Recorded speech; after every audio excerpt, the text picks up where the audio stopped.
Oke, jadi kemarin ketika saya ngebahas laptop Advan, banyak yang request untuk saya ngebahas laptop yang sama di kelas harganya.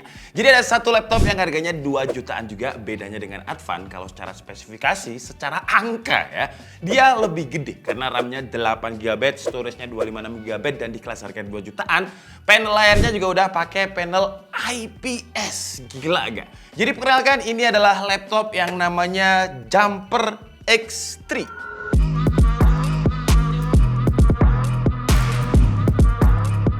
Jujur, ini adalah pertama kalinya saya ngebahas laptop dari brand yang namanya Jumper. Kalau saya lihat di websitenya sih, emang dia itu fokusnya di notebook, tablet, sama mini PC lah. Dan yang kita bahas ini, nama laptopnya atau nama serinya adalah Jumper X3. Karena kalau saya lihat di websitenya, ada berbagai macam seri ya, dari laptop Jumper ini. Ada yang S5 sama X1 juga. Yang perlu diingat, laptop ini itu harganya cuma 2 jutaan. Untuk sebuah laptop 2 jutaan, bukan notebook yang 10 inch. Kita sebagai customer harus kritis. Kenapa kok dia harganya 2 jutaan? Advan kemarin memang keren sih ya, 2 jutaan dia DDR4 upgradable, prosesornya juga Celeron yang baru. Nah, kalau si Jumper ini, kalau secara angka memang secara spesifikasi tuh dia kayak lebih gede dari Advan. Tapi ada hal yang perlu diperhatikan karena ada jebakannya. Untuk prosesornya, dia pakai prosesor yang kalau dibilang baru juga bukan baru. Ini prosesor keluaran tahun 2016. Namanya adalah Intel Celeron J3455 4 core 4 thread. Kelihatannya kenceng ya, 4 core 4 thread. Tapi ini adalah prosesor yang jadul, keluaran tahun 2016. Dan karena dia jadul, jadi memori supportnya atau kemampuan prosesor untuk baca RAM-nya yang nggak segede RAM yang sekarang. Kalau di Advan kan udah support DDR4, dia walaupun 8 GB, tapi dia supportnya masih DDR3 dengan speed 1866 MHz. Jadi seolah-olah kayak 8 GB gede gitu ya, tapi dia pakai RAM yang jadul. Untuk storage, dia pakai dual storage ya. Jadi storage-nya itu total 256 GB, tapi untuk sistem C atau operating sistemnya dia pakai eMMC dengan totalnya itu 128 GB, dan ketika saya tes di Crystal Disk Mark, speednya itu sekitar 300 Mbps. Dan ada yang D juga yang udah dipartisi, dia pakai SSD, speednya itu ya mirip-mirip lah ya, hampir 300 Mbps juga. Jadi kalau secara speed ya dia bukan storage yang kenceng juga. Advan kemarin untuk yang varian 128 dia memang masih pakai eMMC, tapi untuk yang varian 256 GB dia pure pakai SSD SATA yang speednya itu kalau nggak salah kemarin sekitar 500 Mbps. Jadi kalau secara storage ya Advan masih menang 1 poin karena dia pure SSD SATA dengan speed yang lebih kenceng. Dari sisi upgradable-nya juga kurang si Jumper ini. Kalau kita lihat bagian dalamnya, dia nggak ada bagian yang bisa di-upgrade. RAM-nya ini udah kesolder, storage-nya juga nggak ada slot lagi, sedangkan di Advan kemarin dia masih ada 1 slot M.2 loh ya. Kalau si Jumper ini ya bisanya diganti SSD default-nya ini ke kapasitas yang lebih gede. Tapi menurut saya sih ya nggak usah di-upgrade lah ya, karena kalian mau upgrade berapapun, bottleneck-nya itu ada di prosesor dan juga di RAM. Jadi segini aja udah cukup lah, nggak usah upgrade lagi.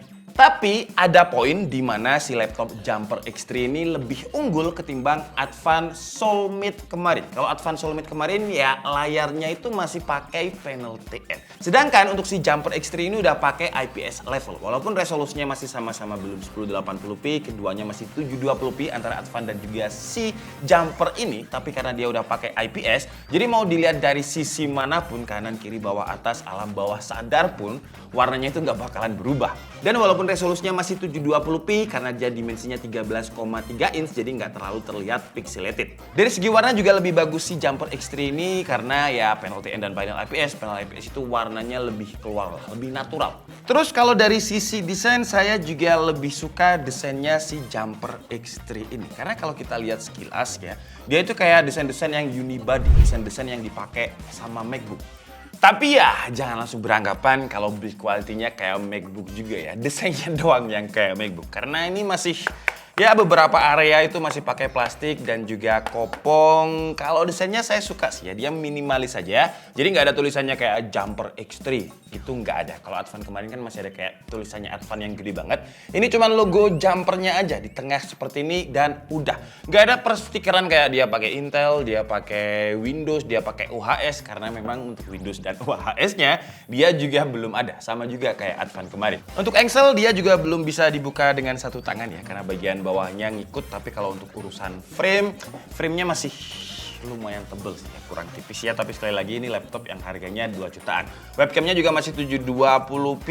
Untuk keyboardnya juga feel-nya ini feel yang plastik banget. Touchpad-nya juga kurang enak menurut saya. Karena kalau misalkan kita browsing itu kayak kita nggak bisa mengontrol pointernya gitu. Dia terlalu lari-lari dan trackpad-nya pun juga terlalu cetak-cetok ya, bahasa kasarnya. Touchpad dan juga keyboardnya ini feel-nya murah banget lah. Terus kalau kita ngomongin konektivitas, Wi-Fi-nya ini udah lumayan di kelas harganya. Dia udah pakai Wi-Fi 5, Bluetooth-nya Bluetooth versi 4. Terus kalau untuk port di sebelah kanan itu ada input power, ada USB Type A, ada mini display port, di bagian kirinya ada USB Type A dan ada SD card serta audio jack combo. Cuman kalau kalian cari Type C di laptop ini nggak ada. Advan kemarin kayaknya ada ya Type C. Seingat saya Advan kemarin ada port USB Type-C-nya. Kalau ini minusnya ya dia nggak ada port USB-C. Dan saran saya port Type A-nya ini kalian gunakan untuk mouse. Karena trackpad-nya ini benar-benar susah dikendalikan ya, kayak mantan. Kalau kita ngomongin performanya, ya dia performa yang mirip-mirip dengan Advan kemarin. Ya jangan berharap banyak karena dia pakai Celeron walaupun RAM-nya 8GB. Kalau kalian pengen lihat data sintetisnya, di sini datanya. Ya kalau untuk keperluan yang cuma sekedar ringan ke medium, oke lah. Kayak cuman browsing. Dan tab-nya maksimal 20 lah. Kalau kalian buka tab terlalu banyak dari itu, dia kadang itu kayak ya, not responding ya, namanya aja laptop yang terjangkau. Tapi kesimpulannya dengan harga 2 juta, ya si Jumper ini bisa menjadi referensi yang menarik lah selain Advan yang kemarin. Kalau kita ngomongin kelebihannya jelas dia layarnya udah IPS, desainnya ini tipis dan dari segi bobot dia juga ringan. Tapi kalau kita ngomongin kekurangannya dibandingkan dengan Advan kemarin, dia nggak bisa di-upgrade ya untuk memori RAM-nya karena udah disolder, terus juga nggak ada pre-install Windows dan juga OHS-nya, itu yang bikin dia murah. Kenapa laptop-laptop dari brand yang udah gede itu harganya memang kadang mahal karena dia ada Windows pre-install sama OHS-nya. Kekurangan lain keyboardnya ini keyboard yang kerasa murah banget, touchpad-nya pun juga susah dikendalikan. Dan kalau secara spesifikasi memang secara angka dia gede ya, kayak 4 core 4 thread, RAM-nya 8GB, 256 storage. Tapi kalau kita lihat lagi tipenya ya dia bisa dibilang ini spek yang jadul. Jadi kenapa dia murah? Karena dia pakai spek yang jadul. Tapi yang patut diapresiasi dengan harga segini dia udah pakai panel IPS, nggak kayak brand lain yang udah punya nama, kadang 7-8 juta aja dia masih pakai panel TN. Apakah cuannya kurang banyak ya? Padahal yang 2 juta aja udah pakai IPS. Kenapa 7-8 juta pakai panel TN? Oke lah, jadi mungkin cukup segitu aja video kita kali ini. Saya minta maaf kalau ada kesalahan dalam penyampaian informasi. Seperti biasa, kalian bisa mengkoreksinya di kolom komentar. Saya dikasih and see you on the next video. Bye-bye.